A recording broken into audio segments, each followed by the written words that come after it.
আজকে সারদা গ্রামের সারদা কাবিলপুর সহ আরও পার্শ্ববর্তী প্রায় 15টি গ্রাম এবং তার সঙ্গে 5টি গ্রাম পঞ্চায়েতের প্রায় 45,000 মানুষের জন্য আমরা সারদা যুবগোষ্ঠীর ক্লাব প্রাঙ্গণে ফিউচার ফর নেচার ফাউন্ডেশনের পক্ষ থেকে একটি স্থায়ী মেডিকেল ক্যাম্প এখানে স্থাপনা করা হলো, যেখানে ধন্বন্তরী মাল্টি স্পেশালিটি হাসপাতাল তাদের সহযোগিতায় বিভিন্ন বিশেষজ্ঞ ডাক্তারবাবু, যেরকম আমাদের মধ্যে উপস্থিত আছে সৈকত সামন্ত মহাশয় সহ একাধিক ডাক্তারবাবু এখানে শিশুরোগ, স্ত্রীরোগ এবং জেনারেল মেডিসিন ডাক্তারবাবুরা আছেন।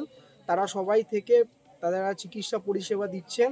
প্রায় আজকের এই মেডিকেল ক্যাম্পের শুভ উদ্বোধনী যে মেডিকেল ক্যাম্প, সেখানে এখনো পর্যন্ত আমরা প্রায় 450 মানুষের চিকিৎসা করতে পেরেছি।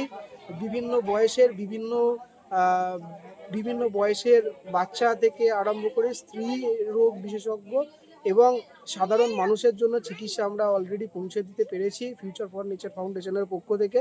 এখানে আমরা 15 দিন অন্তর একবার করে এরকম মেডিকেল ক্যাম্প আমাদের চলতে থাকবে এবং আমরা চাইবো একদম বিস্তীর্ণ সমস্ত এই যে অঞ্চলগুলো আছে দুদিকে নদী বেষ্টিত, তো সেই জায়গাতে প্রচুর পরিমাণে বন্যার একটা ভ্রুকুটি আছে। তো এরকম একটি জিওগ্রাফিক্যাল লোকেশন যেখানে চিকিৎসা পরিষেবা পৌঁছে দেওয়া মানুষের জন্য পাওয়া সেটা খুবই কঠিন হয়ে পড়ে। তারা আমাদের জানানোর পরেই আমরা দ্রুত পদক্ষেপ নিই এবং এখানে আমরা একটা স্থায়ী মেডিকেল ক্যাম্প আমরা এখানে স্থাপনা করলাম।